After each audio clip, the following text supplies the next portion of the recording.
ओम ब्रह्मानंदं परमसुखदं केवलं ज्ञानमूर्तिं द्वन्द्वातीतं त्रिगुणरहितं तस्मैवादिलक्ष्यम् एकं नित्यं विमलमचलं सर्वधि साक्षिभूतं भावातीतं गगनसदृशं सद्गुरुं तं नमामि। ओम गुरु ब्रह्मा गुरु विष्णु गुरुदेवो महेश्वरः गुरु साक्षात् परब्रह्मः तस्मै श्री गुरुवे नमः। ध्यानमूलं गुरुमूर्ति पूजामूलं गुरुपदं मंत्रमूलं गुरुर्वाक्यं मोक्षमूलं गुरुकृपा। सद्गुरु भगवान की जय। स्वामी जी महाराज की जय। शिवोहम।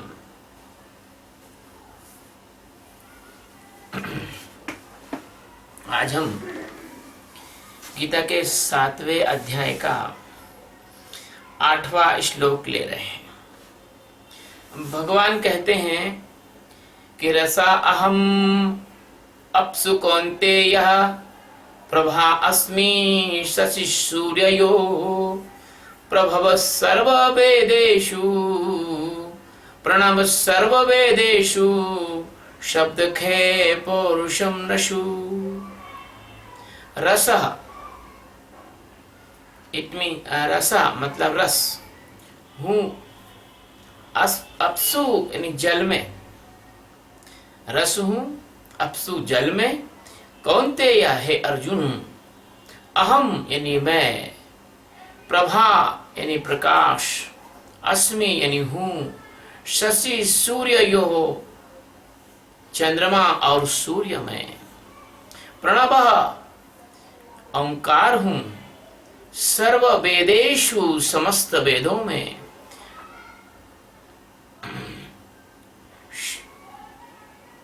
समस्त वेदों में, शब्द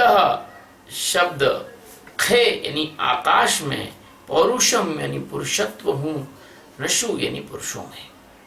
हे अर्जुन, मैं पानी में रस हूं। हे अर्जुन, मैं प्रकाश हूं सूर्य और चंद्रमा में। हे अर्जुन, मैं वेदों में ओंकार हूं, और हे अर्जुन, आकाश में मैं शब्द हूं, और पुरुषों का मैं पुरुषत्व हूं। तो भगवान सद्गुरु सच्चिदानंद परमात्मा अपनी सर्वव्याप्तता का विस्तार से बोध करा रहे हैं, और पंचभूतों के रहस्यात्मक शक्ति का भी बोध करा रहे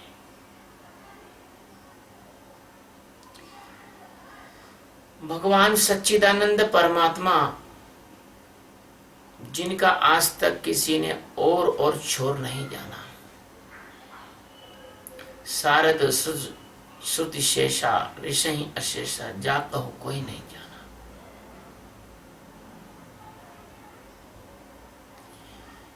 जिनका विस्तार अनंत अनंत आकाश गंगाओं के और छोर में इतना ही है कि आकाश गंगा उनके विस्तार का एक छोटा सा अंग है, अंश है। करोड़ों अरबों आकाश गंगाएं भगवान के विस्तार का एक छोटा सा अंश है। लेकिन बहुत बड़े आश्चर्य का विषय तो यह है कि भगवान का इतना विस्तार, इतना बृहद विस्तार होने के बाद भी भगवान जो हैं अणु से भी सूक्ष्म, पेंसिल के एक पॉइंट में के लाखों करोड़ों हिस्से कर दिए जाएं तो भी भगवत्ता वहां मौजूद है, अस्तित्व वहां मौजूद है। भगवान कह रहे हैं कि रसः अप्पु, अपसु, अपसु जल को बोलते हैं। इससे आपका शब्द का प्रादुर्भाव हुआ। रसा, रसा शब्द बड़ा रहस्यपूर्ण है। सामान्य व्यक्ति कह देगा रस, लेकिन रस क्या है? रस का अर्थ बहुत ज्यादा व्यापक है। वैज्ञानिक दृष्टि से देखा जाए तो जो लिक्विडिटी रहती है पानी की, पानी का जो बहने की क्षमता होती है, उसको मोटा माटी रस कहते हैं। लेकिन रस के अंदर बहुत सारी चीजें आ जाती हैं। रस की सर्वोच्च अवस्था ज्ञान भी है। रसो वैश्या, वेदों ने कहा है, रसो व अस्या। वही आनंद है, वही परमानंद है, वही जीवन का रस है। किसी के जीवन में नीरसता हो लेकिन रस ना हो, आनंद ना हो, उसके जीवन का रस चला गया, उसके जीवन का आनंद चला गया, तो वह कहता भैया अब जीवन में कोई रस नहीं लगता, अब तो मौत आ जाए।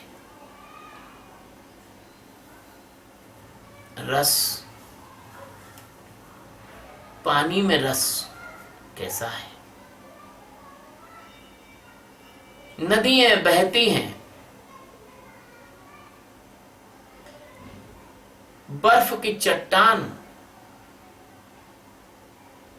उसको रसपूर्ण नहीं कहा जा सकता। पानी की द्रव्य अवस्था को रसपूर्ण कहा जा सकता है, वाष्प अवस्था को रसपूर्ण नहीं कहा जा सकता। आप सब कहते हैं गन्ने का रस, अंगूर का रस, फलों का रस। ये रस क्या है? जब पानी किसी भी वस्तु के साथ मिलता है तो वह उसका स्वाद अपने में समा लेता है। इसी तरह से परमात्मा ब्रह्म सच्चिदानंद की मौजूदगी के कारण पानी पी सकते हो आप। अगर परमात्मा सच्चिदानंद की मौजूदगी और एक निश्चित साम्य अवस्था समाप्त हो जाए तो मुर्दा पानी नहीं पी सकता।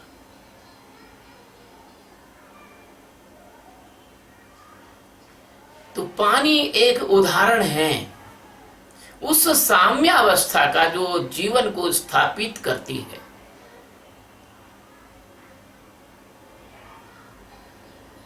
कहते हैं कि पानी सर्वश्रेष्ठ विलायक है, अपने अंदर अधिकतम चीजों को घोल लेता है, इतना कोई नहीं घोल पाता। पानी आपके जीवन का एक इतना महत्वपूर्ण अंग है कि आपके शरीर में 75 से 78% पानी रहता है। यदि आपको एनहाइड्राइट कर दिया जाए, पानी से आपको शून्य कर दिया जाए, तो आप 100 किलो के मनुष्य बाकी के चीजें मात्र 18-20 किलो के आसपास हो जाएंगे। इसलिए पानी, अगर साइटोलॉजी देखी जाए, कोशिका विज्ञान देखा जाए, तो पानी न्यूक्लियोप्लाज्म से लेकर तो साइटोप्लाज्म से लेकर तो एंडिकुलर रेटिकुलम से लेकर तो प्रोटीन और लाइपिड के स्ट्रक्चर से लेकर तो सेल वॉल से लेकर तो और तंत्रिकाओं से लेकर तो ऑर्गन से लेकर तो और आपका रक्त से लेकर तो आंखों के पानी में, आंखों में भी पानी है। पानी न केवल फिजियोलॉजिकल घटक है बल्कि पानी आपका मनोवैज्ञानिक घटक भी है। कहते हैं उसकी आंखों में पानी मर गया, रही मन पानी राखिए, बिन पानी सब सून, पानी गहे न उबरे मोती मानस चून। पानी में, जल में जो रस है, परमात्मा कहते हैं कि वो मैं हूं। रस अदृश्य चीज है, अव्यक्त है। आप रस को व्यक्त नहीं कर सकते। मीठा, तीखा, चरपरा ये सब बोल सकते हो, लेकिन कितना मीठा, कितना तीखा, कितना चरपरा, वैसा का वैसा आप रस को व्यक्त नहीं कर सकते हो। परमात्मा को भी आप व्यक्त नहीं कर सकते हो। जैसे छोटे बच्चे को अनार का सिखाया जाता है, जैसे छोटे बच्चे को अनार का सिखाया जाता है, वैसे ही जैसे छोटे बच्चों को अनार का सिखाया जाता है, वैसे ही परमात्मा को सबको जनवाने के लिए यहां पहली चीज पर भगवान रस कह रहे हैं। रस, और ये रस इतना महत्वपूर्ण है कि उपनिषदों को कहना पड़ा कि रसो वैस्या। रस आनंद का परिचायक भी है। और भगवान कहते हैं कि पानी में जो रस है, जल में जो रस है, वो मैं हूं।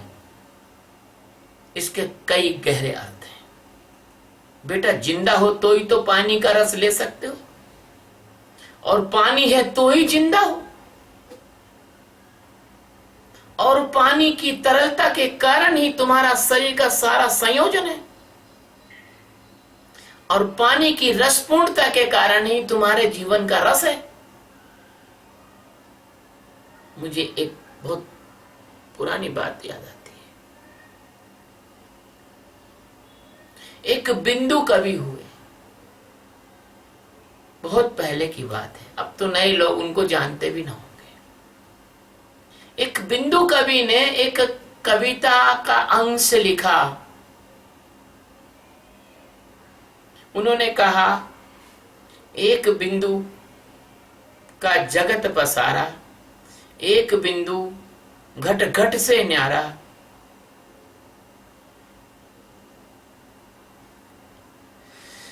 एक बिंदु का जगत पसारा, एक बिंदु घट घट से न्यारा।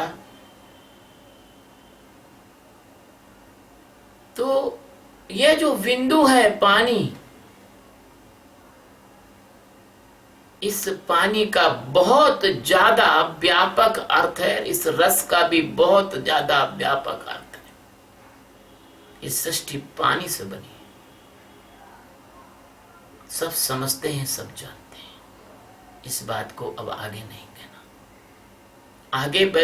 आगे की बात लेते हैं। रसा अहम अपसु। हे अर्जुन, कौन्तेय, हे कुंती पुत्र, यहां कितना प्यारा संयोजन है। यहां पर पार्थ नहीं कहा, यहां पर धनंजय नहीं कहा, यहां पर अर्जुन नहीं कहा, यहां पर गुड़ाकेश नहीं कहा, यहां पर कौन्तेय कहा। इस पानी के उदाहरण और कौन्तेय होने का बड़ा गहरा संबंध है। मेरे विद्वान शिष्य तो समझ गए होंगे, और जो ना समझे हों वो अनाड़ी है। क्योंकि कौन्तेय कहने का तात्पर्य और रस और अपसु कहने का तात्पर्य, ये चारों शब्द एक दूसरे से इतने गुथे हुए हैं, इनसे बहुत गजब का एक मिथक निकलता है। इस सृष्टि जल की सृष्टि है। वैज्ञानिक कहते हैं कि जीवन का विकास जल में हुआ है। जीव विज्ञान कहता है, थ्योरी ऑफ एवोल्यूशन में, विकासवाद के सिद्धांत में, कि जीवन का विकास जल में हुआ है। ये संभव है कि परमात्मा ने जल से सृष्टि का विकास किया है, क्योंकि जब हम इस सृष्टि के विकास क्रम को देखते हैं तो प्रलय के बाद जल में बटस्य पत्रस्य पुटे शयाना, ये जल में भगवान का बट के पत्र पर सोया हुआ रूप। क्षीर सागर में भगवान जल के ऊपर शेषनाग के ऊपर विराजे हैं, लेटे हुए। ये एक मिथक, ये एक उदाहरण, ये एक रूपक इस बात पर का इशारा करता है कि रसः अहम अप्सु कौन्तेय। कोई भी अगर कौन्तेय है, गायत्रेय है या कुसुमेय है या कल्याणेय है, अपनी मां के गर्भ से जो भी आया है वो बिना रस के, बिना जल के, बिना पानी के, बिना एम्ब्रियो डेवलपमेंट के नहीं आ सकता।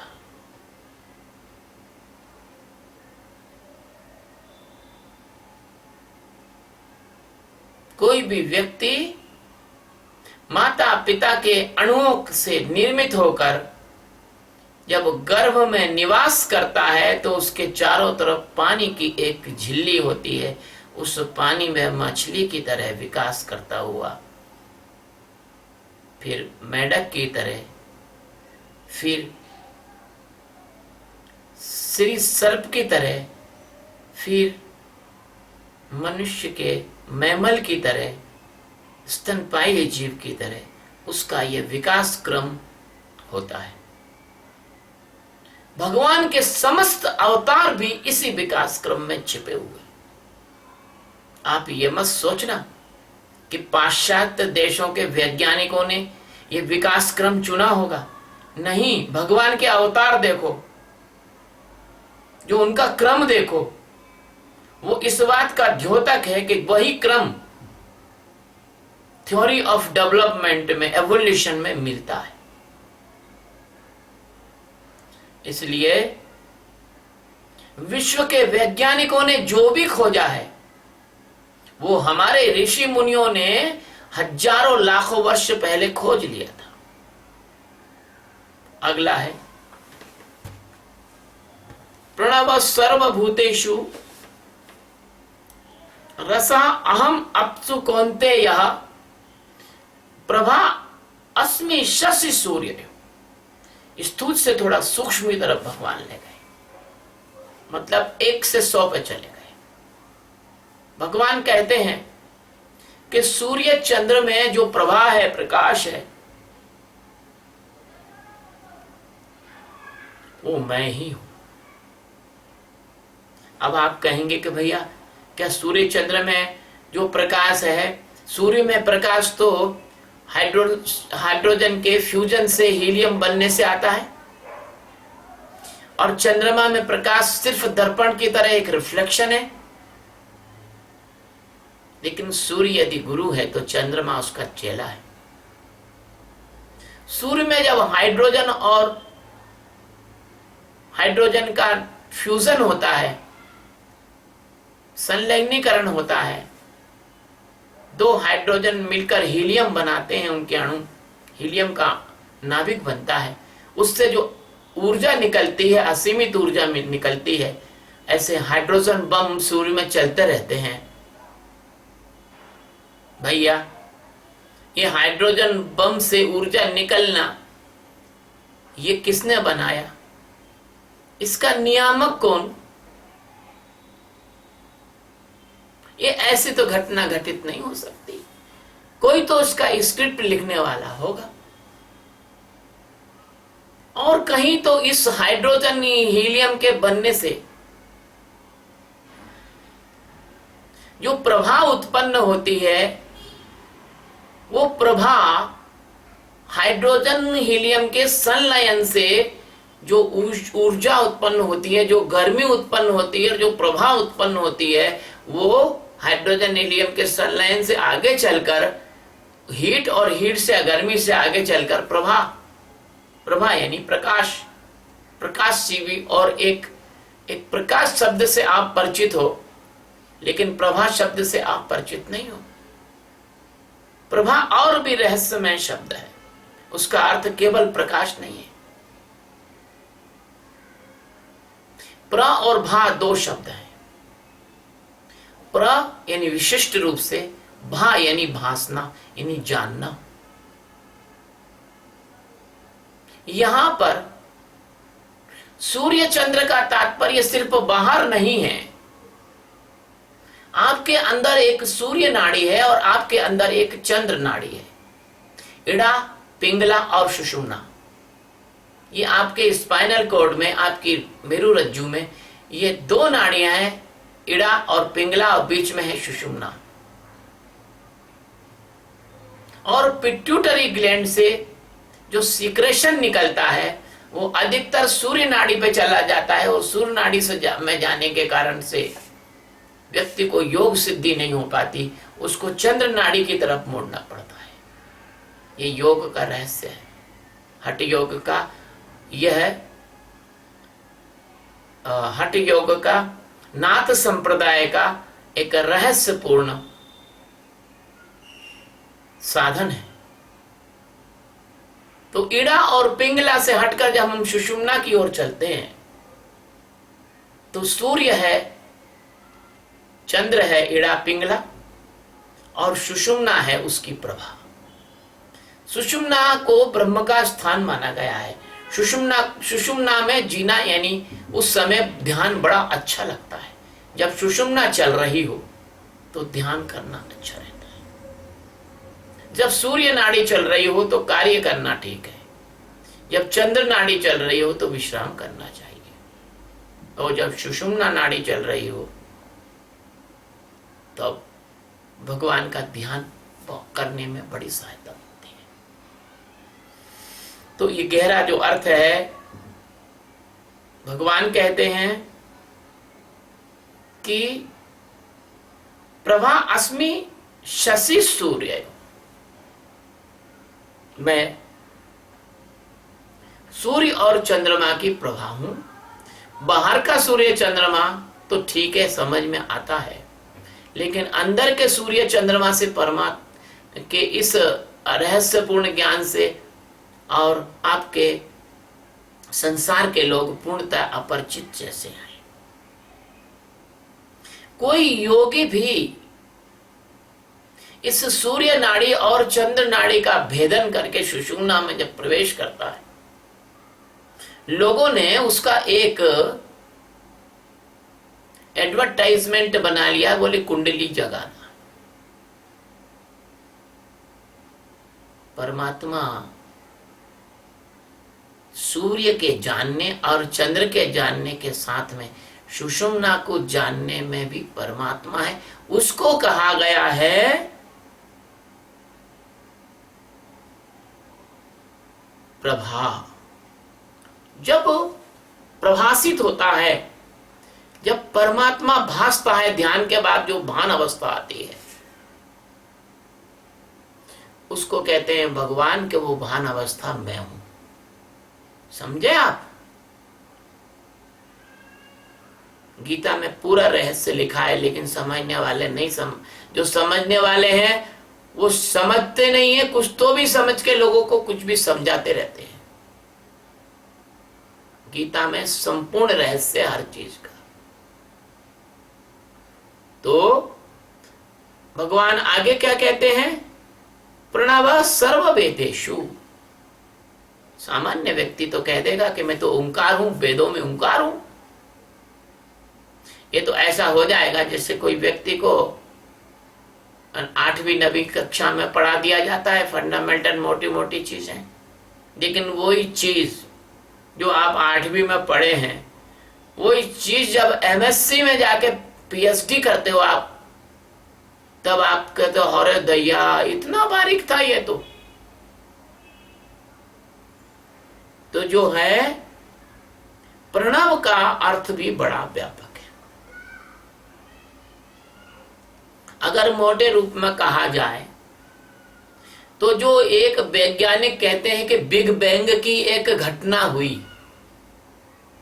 क्या बिग बैंग सिर्फ यही हुआ? और दूसरी जितनी भी जो सृष्टियां थी, जो जितने भी आकाश गंगा थी, वहां कोई बिग बैंग नहीं हुआ। और ये बिग बैंग सुनने को गए थे। अरे बाबा, बिग बैंग का मतलब होता है ओंकार का नाद। जब कोई काम प्रारंभ किया जाता है, युद्ध प्रारंभ किया जाता है, धार्मिक अनुष्ठान प्रारंभ किया जाता है, पूजा कथा प्रारंभ की जाती है, तो शंख बजाया जाता है। और शंख में क्या आवाज आती है? कभी सुन लेना, शंख में ओंकार का नाद आता है। तो जब भगवान की ये सृष्टि प्रारंभ हुई, तब जो सच्चिदानंद परमात्मा के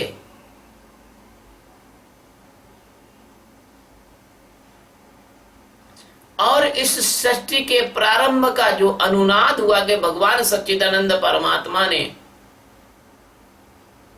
अपनी इस सृष्टि में ये त्रिदेव और पांच देव और ये सब पूरा परा और अपरा, इसका निर्माण बाद में किया। पहले जो एक ध्वनि हुई, आदि ध्वनि हुई, सबसे पहली ध्वनि हुई, उसको ओंकार कहते हैं। ओंकार बिंदु सहितम। वो ओंकार क्या हुआ? वो ओंकार तुम्हारे ब्रह्म होने की उद्घोषणा थी कि सृष्टि तो हो रही है, लेकिन ओम तुम ब्रह्म हो। ओ ऊ म, वह हो तुम। ओ हूं म, वह हूं मैं। ओ बालक इधर आओ। ओ यानी वह। ऊ मन हूं, म मैं वही हूं। सोहम शिवोहम, अहम ब्रह्मास्मि। तो ओंकार जो है, ओ ऊ और म, तीन ध्वनि से ओंकार का निर्माण हुआ है। और इस तीनों ध्वनियों में ब्रह्मा विष्णु और महेश, इन तीन शक्तियों का समावेश है। इन तीन ध्वनियों में अनंत आकाश गंगाओं के निर्माण का नक्शा है। मैं अगर कहूं, तुम भरोसा तो नहीं करोगे, लेकिन तुम भरोसा करो या ना भी करो, अनंत अनंत कोटि जो आकाश गंगा है, वो जिस रचना क्रम में है, वो ओंकार है। ये जो हम बनाते हैं कागज पर ओम का आकार, ये नक्शा है। हाँ, करोड़ों अरबों आकाश गंगाएं बस इसी आकार में स्थित है, इसलिए इसको ओंकार कहा है। तो भगवान कहते हैं कि सर्व वेदेषु,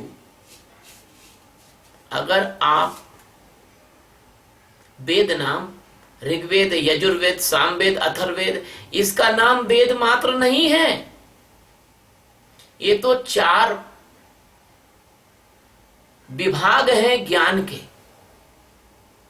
किंतु वेद नाम ज्ञान का है। वेद यानी जानना। भगवान कहते हैं सर्व वेदेषु प्रणवः। अगर आपको सब कुछ जानना है तो आप प्रणव को जान लो बस।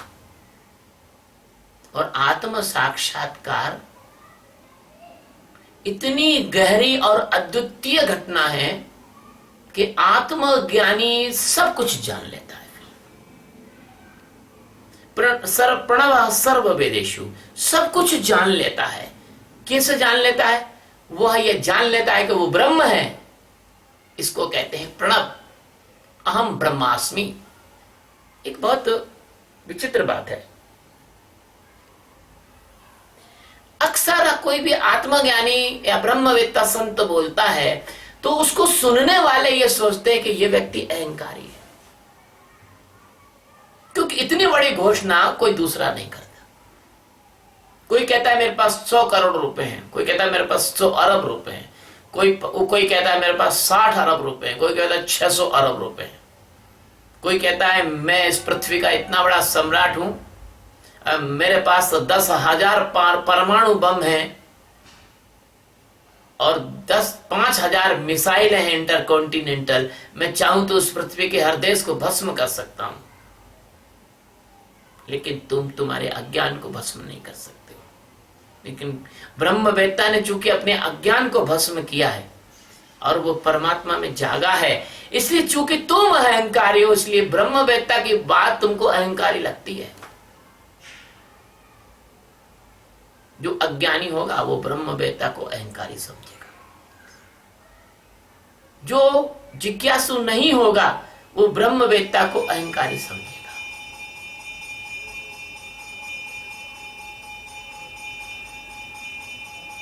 लेकिन जो परमात्मा को पाने के लिए, भगवान को जानने के लिए, प्रणवा सर्व वेदेषु, उस अंतिम सत्य को जानने के लिए, यह अंतिम सत्य का परिचय है प्रणव। इसको जानने के लिए यदि कोई व्यक्ति अपनी कमर कस के खड़ा हो जाता है तो उसको सदगुरु की बातों में अहंकार नहीं, ब्रह्म की उद्घोषणा लगती है। वो कहता है नहीं, गुरु महाराज कह रहे हैं तो सत्य है यह बात। वो अहंकार नहीं लगती, क्योंकि सामान्य व्यक्ति अहंकार में ही जीता है। चोर को सब चोर ही नजर आते हैं। जाकी रही भावना जैसी, प्रभु मूरत देखी तिन तैसी। ऐसे ही जो ब्रह्मवेत्ता संत होते हैं, उन संतों को रिजेक्ट इसलिए कर देता है सामान्य आदमी कि उनकी बातों से उसको लगता है कि अरे यार ये तो बड़ी ऊंची ऊंची दे रहे हैं, लेकिन उसको मालूम नहीं है कि वो जो कह रहे हैं वो ब्रह्म की उद्घोषणा है। तो प्रणव सर्व वेदेषु शब्द है। अब ये प्रणव जो हुआ, इस प्रणव के बाद में आकाश का निर्माण हुआ, अंतरिक्ष का निर्माण हुआ। और अंतरिक्ष जब आया तो अंतरिक्ष, आकाश, इसको कहते हैं शब्द। इसमें शब्द, रूप, रस, गंध, स्पर्श, इसको समुच्चय बोध कराने के लिए भगवान एक चावल आपके सामने रख दें। लेकिन आप सोचो कि अगर मेरे मित्र कहें कि भैया ध्वनि तो केवल माध्यम में चलती है, ध्वनि धातु में तेजी से चलती है, फिर पानी में उससे कम तेज चलती है, और वायु में थोड़ा कम तेज चलती है, कि सघन, विरल, और या फिर उल्टा कह गया हूं, गति ध्वनि की जो होती है वो माध्यम पर निर्भर करती है। लेकिन इस ध्वनि के पीछे एक ध्वनि और है। भैया तुम यह कंट्रोल रूम में बैठे हो, तुम्हारा यान चंद्रमा पे गया हुआ है, उससे कैसे तुम्हारी बात हो जाती है? तुम यहां बैठे हो, तुमने मंगल पे यान पहुंचा दिया है, बृहस्पति पे यान पहुंचा दिया है, वहां तुम्हारी बात कैसे हो जाती है? बेटा न्यूयॉर्क में है, माँ भारत में है, बेटे का एक्सीडेंट होता है, माँ हड़बड़ा के उठ जाती है रात को 3 बजे, मेरा बच्चा, मेरा बच्चा। ये टेलीपैथी कैसे होती है? ये कैसे होता है कि गुरु शिष्य को यहां बैठे बैठे भी और हजारों किलोमीटर दूर बचा लेता है? हालांकि आप भरोसा करोगे या ना करोगे, लेकिन बहुत पुरानी एक बोध कथा है। एक गुरु का शिष्य जो है दूर देश व्यापार करने गया। प्रशांत महासागर के किसी कोने में उसका जहाज डूबने लगा। सदगुरु अपने आसन पर बैठे हुए थे, शिष्यों से सत्संग कर रहे थे।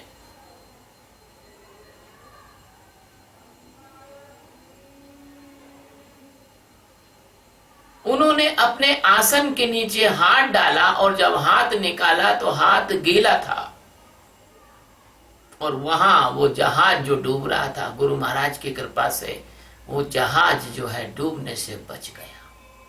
हालांकि भरोसा तो नहीं करोगे, लेकिन इस देश में, इस पावन देश में इस गौरवपूर्ण देश में ऐसे ऐसे महापुरुष हुए हैं जिनके पास ऐसी सिद्धियां थीं कि जिन सिद्धियों के बारे में अगर आप लोग को बताया जाए तो आप मुंह फाड़ के रह जाओगे।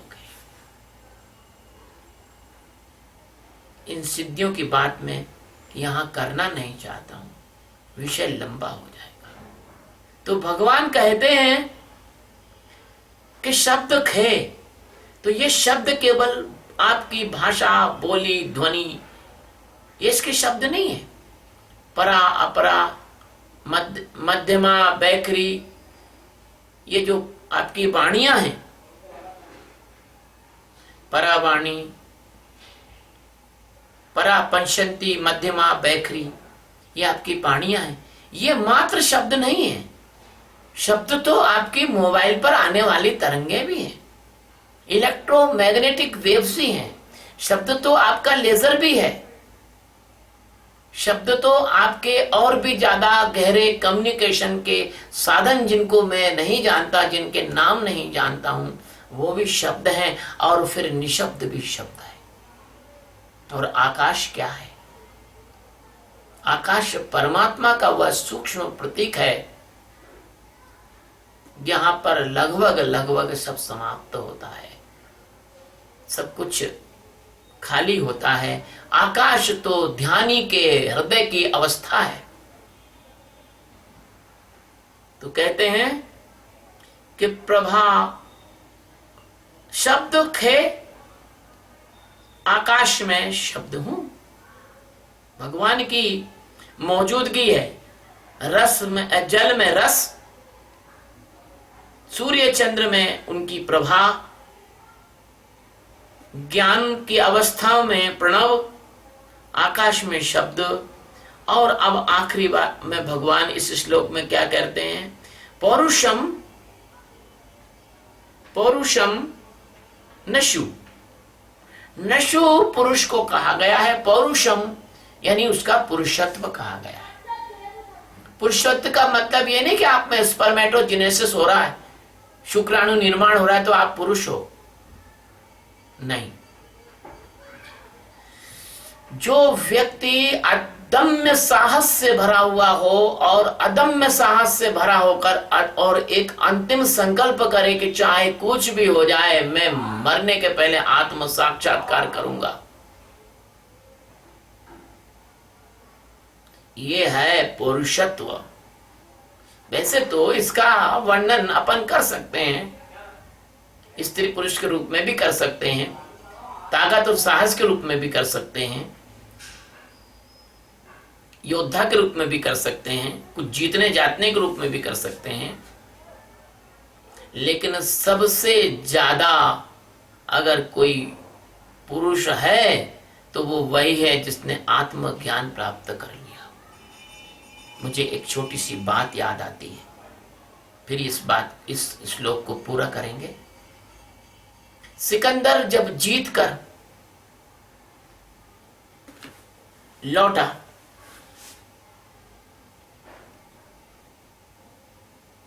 तो उसकी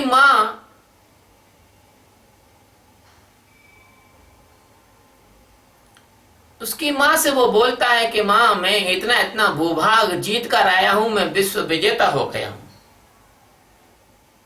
तो मां ने इतना कहा कि बेटा, तू विश्व विजेता तो हुआ नहीं है अभी, क्योंकि तू जिसको जीता है वो बाहर का विश्व है और एक अंश भी नहीं है, सुई की नोक भी नहीं है। क्या तूने अपने आप को जीता? तूने काम को जीता? तूने क्रोध को जीता? तूने लोभ को जीता? तूने मोह को जीता? जिससे सब जाना जाता है उसको तू जाना? तूने जाना? सिकंदर धड़ाक से जमीन पे गिर गया, उसकी पूरी विजय धूल में मिल गई। और मेरे प्यारे मित्रों, तुम्हारे जितने पुरुष और पौरुष दिखाने वाले लोग हैं, उनकी हड्डियां शमशानों में जो है बिखरी पड़ी है, और जो कब्र में गड़े हैं तो उनके सारे अंग अंग सड़ चुके हैं, एक एक हड्डी अलग हो गई है, और कुछ कब्रें खुद गई तो उनके जो सिर सिरों से गधे फुटबॉल खेल रहे हैं।